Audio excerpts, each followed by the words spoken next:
If you feel like it's time to go no contact with a person that you feel is highly narcissistic, or really anyone for that matter, it can be really overwhelming. In this video, I will be discussing some tips and ideas for you to walk away from a toxic person in your life for good. Number 1, make a list of this person's cons. Writing down this person's bad qualities and bad traits, all of it, lying, cheating, manipulation, and so on, will help you begin going no contact. And write down really specific examples. Certain things that they did to you, certain days that maybe went just horribly, things they did, so on and so forth. Really sit and think about this list.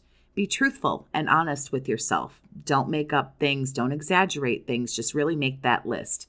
Once you see that list of really negative, hurtful, unattractive, and really unacceptable qualities about this person, remember that this is why you are choosing to leave. Keep this list handy and refer to it when you maybe get nostalgic about this person. If you can, post notes about it all over your house. I had issues with overlooking all the bad things and getting nostalgic for love bombing and attention, and I needed reminders every time I turned around.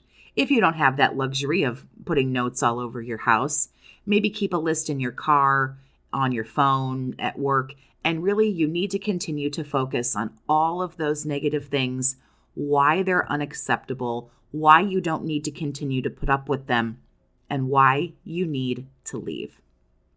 Number 2, make a plan to actually leave.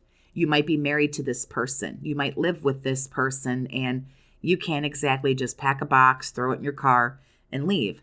Sit down once again and begin working on a plan once you have a list of this person's negative traits.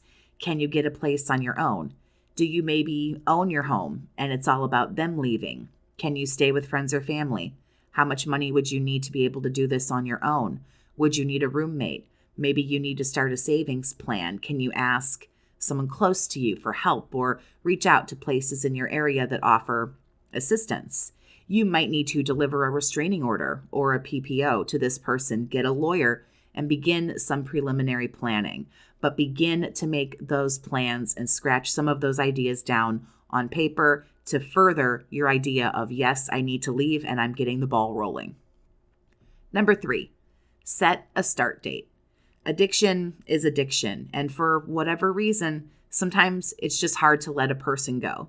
Like quitting anything else, sometimes setting a start date can really help you get serious. Starting on Monday, I'm no contact. Starting the first of the month or the day that I get my new place, my divorce is final, whatever the case might be. Setting a date will help you to confirm what is happening in your mind. Number 4, never say never. Saying things like, I will never talk to this person again, or I can never talk to this person again, is honestly one of the most self-destructive things that you can say to yourself, believe it or not. When you have a trauma bond to this person and addiction, saying something like, well, never ever again, will make you really upset, anxious, nervous, among other things.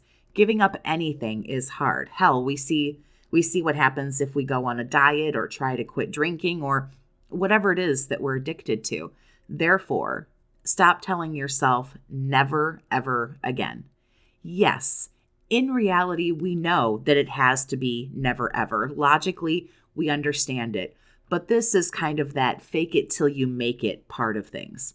The day you begin your no contact, don't fret. You are, in fact, an adult. You can talk to anyone, anytime you want. You have choices. And to make no contact go a little easier, sometimes we can say, I don't have anything to say today. I'm choosing to not use today as the day I want to say something to them. Maybe tomorrow, but definitely not today. I just don't have anything constructive to say. There's nothing I want to hear. I am choosing not today. Maybe I'll choose tomorrow, but we're not there yet. Taking things one day at a time is really the best way to approach this. It makes things seem more doable. It also gives us that feeling of relief that all we have to do is get through today, which honestly we do, as tomorrow isn't even a guarantee anyway. After about 3 to 5 weeks of no contact, you will already be feeling better. This doesn't mean you're not heartbroken.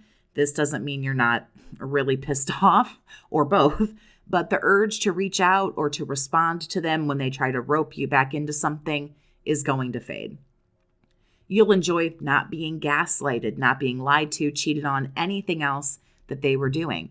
And once you begin to feel better, you can move through that grieving process and move forward in your healing. If you'd like to talk one-on-one about what you're going through or what you've gone through as a result of a toxic narcissistic relationship, you can send an email to BookAChatWithJess@gmail.com to set up those private chats with me. Number 5, distractions. Once you go no contact, what exactly do you do with all of the free time? Let's face it, these people live rent-free in our heads and they take up an awful lot of space. But once they're gone, it can be lonely and boring, among other things. I used to sit on my couch and go, wow, okay, nobody else's problems to solve, no wondering where they are or why didn't they call, what are they doing? It's just me, myself, and I. And I struggled, honestly. I didn't know what to do, and only working one full-time job, I was really finding myself with a lot of free time. Distractions are a quick way to fill a small gap of time where maybe you would have called them or you would have reached out. Let's say every day when you go to work, you call them on your lunch break. Well, this is where you're going to call a friend, play a game on your phone, check your email, and distract yourself from those thoughts. Because with this person gone, new things now have to come in and take the place of the old toxic habits. Maybe you texted with them after work. Well, text a friend. Maybe try to repair a relationship. Maybe this narcissist has driven you into isolation and you need to try to reach out and repair some old friendships and other things that you had going on. Dive into a book, a nice bath, watch an old television show you haven't seen in a while. Distractions will get you through those moments where you really, really want to reach out. Number 6, passion and purpose. Distractions are great for right there in the moment. You can go, no, I'm not doing this. I'm not picking up the phone. I'm going to go walk the dog or whatever. But they are not meant long term. Going no contact is you making a commitment to yourself to do something else. And I can't encourage you enough to go do it. What's your passion in life? Are you doing it? What are your hobbies? What goals do you have for this year? Where are you going to be in 5 years? Where do you want to be in 5 years? It is really highly imperative that you start figuring out all of this stuff. What is your purpose? We all have a purpose in life. To be a parent or to help people, or maybe there are a lot of people who feel that they create art or music or something, and that's their purpose, is to share something beautiful like that with the world. Whatever your calling in life is, I also urge you to find that and make that, whatever you put just your heart and soul into, whatever flashes a fire under your ass and gets you moving, that is what you have to hold on to. Make it the greatest thing you ever do. Your life, survivor, is far too valuable to waste it on a shitty narcissist. You can truly change and shape the world. And again, go do it. Number 7, your new hobby, yourself. If you find yourself, like I did, a bit short on hobbies or passion, then yourself is a really great place to start. When was the last time you went to the doctor for a checkup? The dentist. Are you all caught up? Are you current? Are you in therapy? Are you taking medication properly? Do you have money in savings in case you need it? Are you ready to go back to school, get that degree, get that promotion? Do you know how to self-soothe? Self-love? Are you practicing radical acceptance, meditation, vitamins, working out? What's your sleep schedule? Do you get enough? Are you journaling? Do you have healthy relationships with friends and family? I'll shut up now, but I can go on and on. Really, you have way too much going on. To work towards making the best life you can have, you really don't have time to focus on these shitty people, low-hanging fruit that have no fire, no passion, no purpose, no goals, nothing to look forward to. Let these people go and be useless somewhere else. Number 8, if you reach out or get hoovered. We're human. This has to be talked about. Don't be hard on yourself. If you reach out, it's not the end of the world.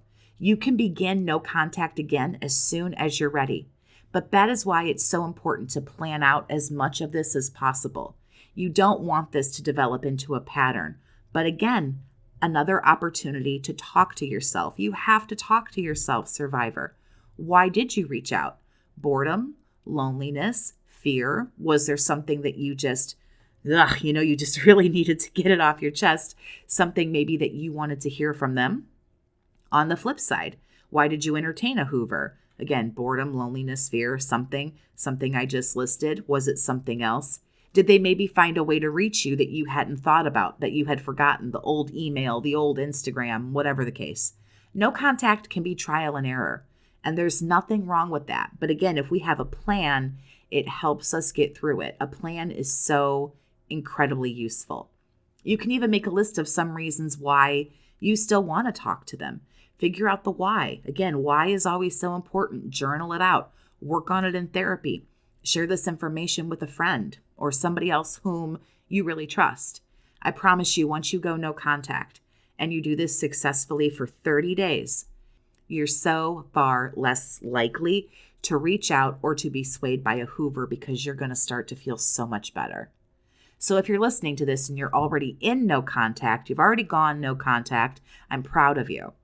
If you could please share in the comments what helped you make that choice and any other information that you think might be helpful to other survivors. I encourage you to list that. My goal here is to spread as much information out to the world as possible to get all people away from narcissistic individuals and moving in the right direction. Did one or some of these things on my list even help you? Share that as well. If you would like to support my work here on the channel and keep it going, consider subscribing, leaving a super thanks comment, or even becoming a member of the Survivors Army. Links for all of that are down in the description. Thank you so much for listening today. Have a great day, survivor, and take care of yourself.